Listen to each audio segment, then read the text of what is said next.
नमस्कार साथियों। आज बहुत अच्छी जानकारी देने वाला हूं मैं। काफी दिन के बाद ये वीडियो देने जा रहा हूं क्योंकि बहुत सारे साथियों की रिक्वायरमेंट हुई तो मैं बोला चलो आज वीडियो बनाते हैं और मैं अब निरंतर वीडियो दूंगा। बहुत ध्यान से आप आज की जो प्रिकॉशन है, जो बातें हैं, उनको अगर आप ध्यान से देखेंगे और समझेंगे तो आपको गारमेंट इंडस्ट्री के अंदर बड़े लेवल पे जाने से कोई नहीं रोक सकता। आप चले जाएंगे गारंटीड। कैसे? आइए इसी के बारे में थोड़ा मंथन करते हैं। कुछ बातें आपको हम टिप्स दे रहे हैं और उसको आप याद रखते हुए काम करेंगे तो डेफिनेटली आप ग्रो करेंगे। तो आपने कभी देखा होगा बहुत बड़ी बड़ी ऑर्गेनाइजेशन के अंदर जो लिखा रहता है, quality first and productivity must. Quality first and productivity must, ये बहुत बड़ा सम्मेलन है। इसका कॉम्बिनेशन का वेरिफिकेशन करना, एक्सप्लेनेशन करना बहुत बड़ी बात है। कैसे? जैसे कोई भी प्रोडक्ट हो दुनिया का, चाहे वो गारमेंट हो या शू हो या वॉच हो या टीवी हो या पंखा हो या कंप्यूटर हो या घड़ी हो, कुछ भी हो, अंगूठी हो, मोटरसाइकिल हो, साइकिल हो, कार हो, सबकी क्वालिटी मस्ट होती है। यानी ग्राहक को पसंद आना चाहिए। और यह भी तय है साथियों कि क्वालिटी का कोई अंत नहीं होता। यानी कि कभी भी क्वालिटी में और भी सुधार किया जा सकता है, लेकिन उसी को देखते हुए कुछ विशिष्ट मानव ने, कुछ विशिष्ट लोगों ने एक सीमा बनाई, एक स्टैंडर्ड बनाया कि हाँ, इस लेवल तक अगर हमें प्रोडक्ट मिल जाएगा तो यानी हमारी क्वालिटी सेटिस्फाई है, सेटिस्फैक्टरी है। तो एक बेस्ट क्वालिटी निकालने के लिए और एक बेस्ट को प्रोडक्टिविटी निकालने के लिए कुल 17 पॉइंट हमने ऑब्जर्व किए। मैंने खुद 17 पॉइंट ऑब्जर्व किए, उसको मैं आपके सामने बोलना चाहता हूं। बड़े ध्यान से सुनिएगा और इसको निजी वर्किंग में उतारने की कोशिश करिए। डेफिनेटली आप तरक्की करेंगे और बहुत सारी तरक्की करेंगे। तो पहला क्या है? जो यंत्र हैं, जिन यंत्रों से आपको वर्क करना है, उसकी साफ सफाई तथा उसकी मेंटेनेंस का विशेष ध्यान रखना है। क्योंकि अगर यंत्र ही अच्छे नहीं होंगे तो आप एक बेस्ट क्वालिटी नहीं निकाल सकते, बेस्ट प्रोडक्टिविटी नहीं निकाल सकते। दूसरा, निश्चित टारगेट, यानी कि आई डिपार्टमेंट के द्वारा निश्चित किया हुआ टारगेट या बड़े मैनेजमेंट लेवल से, प्लानिंग डिपार्टमेंट से एक निश्चित जो टारगेट है उसको आपको वर्कर के जेहन में डालना जरूरी है कि भाई 1 घंटे के अंदर इतना आउटपुट इस मशीन से आना जरूरी है। थर्ड पे बात करते हैं, कार्य के स्थान का माहौल ठीक रखना। यानी जहां भी आपका वर्किंग प्लेस है उसके कार्य के स्थान का माहौल हंसमुख होना चाहिए, खुशियों भरा होना चाहिए। यानी कि आपस में एरिटेशन, आपस में ईर्ष्या की भावना से अगर आप कार्य कर रहे हैं तो क्वालिटी पे भी फर्क पड़ेगा और प्रोडक्टिविटी पे भी फर्क पड़ेगा। तो चौथी बात पे बात करते हैं साथियों, इंटरटेनिंग माहौल। यानी खुद को भी इंटरटेन करना है और वर्कर्स को भी इंटरटेनिंग माहौल में लाना है। यानी एक दुखी आदमी, एक दुखद बात जो सामने आ जाए तो उसमें ना प्रोडक्शन अच्छी निकलती है और ना ही क्वालिटी अच्छी निकलती है।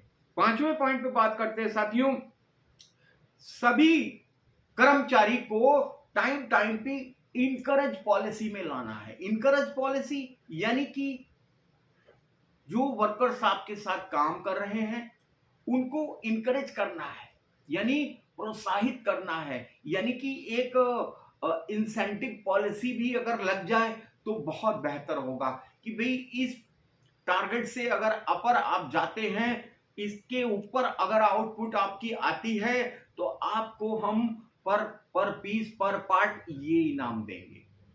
यानी कि ये इनामी पॉलिसी, इनकरेज पॉलिसी वर्कर्स को हमेशा प्रोत्साहित करती है अधिक प्रोडक्शन निकालने के लिए, अधिक प्रोडक्शन क्वालिटी के साथ निकालने के लिए।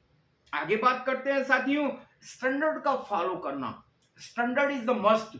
अगर बायर खुश है, कस्टमर खुश है, स्टैंडर्ड के अकॉर्डिंग माल मिला है, तो वो आपको रिपीट रिपीट रिपीट कई बार रिपीट ऑर्डर देगा, आपका प्रोडक्शन बढ़ेगा, आपका इनकम बढ़ेगा, यानी कि कंपनी डे बाय डे तरक्की करेगी। आगे बढ़ते हैं साथियों, लाइन सेटिंग का समय कम करना। बहुत सारी कंपनियों में अक्सर देखा गया है साथियों कि हम प्रोडक्शन निकालने के लिए लाइन सेटिंग में ही 2 दिन बर्बाद कर देते हैं, यानी कि 2 दिन और इतने सारे वर्कर्स, समझो कॉस्ट कहां जाएगी, वो सारी कॉस्ट इफेक्ट करती है आपके कॉस्टिंग पे।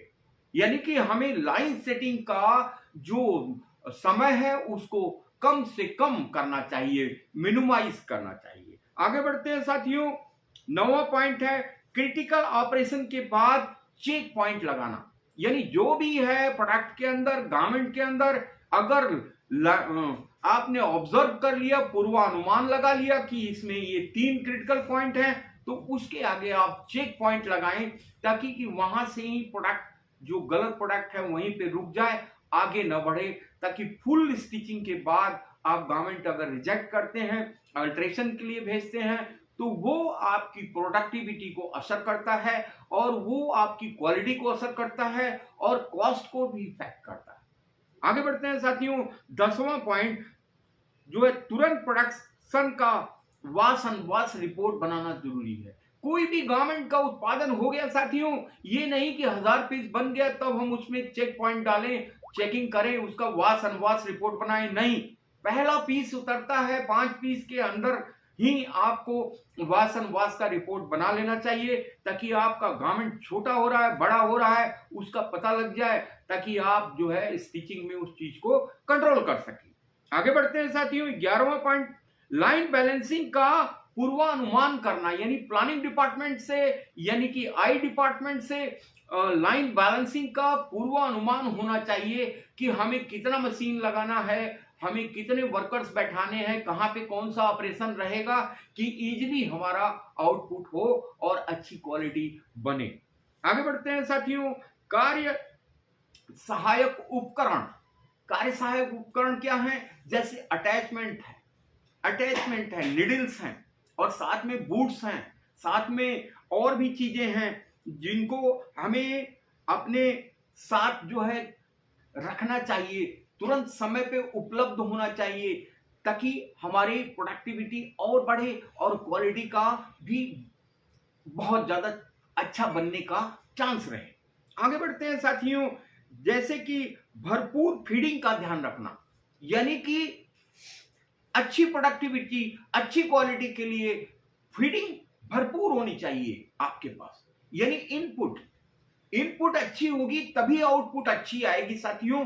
इनपुट पे कमी हो गई तो आपकी लाइन टूट जाएगी और आपका प्रोडक्शन, आपकी प्रोडक्टिविटी कम हो जाएगी, और प्रोडक्टिविटी कम होगी तो स्वाभाविक सी बात है, फिर से दोबारा आपको दिमाग लगाना पड़ेगा। आगे बढ़ते हैं साथियों, मशीन ऑपरेटर को भरपूर प्रशिक्षण देना। यानी जो भी वर्कर्स हैं उनको समय समय पे प्रशिक्षण देना अत्यंत लाभकारी है साथियों, क्योंकि अगर प्रशिक्षित होंगे और ज्यादा उनको नॉलेज दी जाएगी तो वो और ज्यादा फास्ट काम करेंगे और अच्छी प्रोडक्टिविटी के साथ अच्छी क्वालिटी निकालेंगे।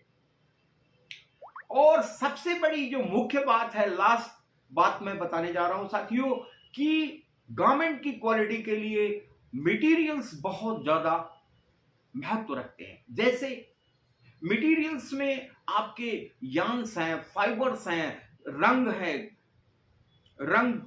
साथ में श्रिंकेज, साथ में ट्रिम्स की क्वालिटी, साथ में एसेसरीज की क्वालिटी, सब मायने रखती हैं साथियों एक बेस्ट क्वालिटी गारमेंट बनाने के लिए, एक बेस्ट क्वालिटी प्रोडक्ट बनाने के लिए।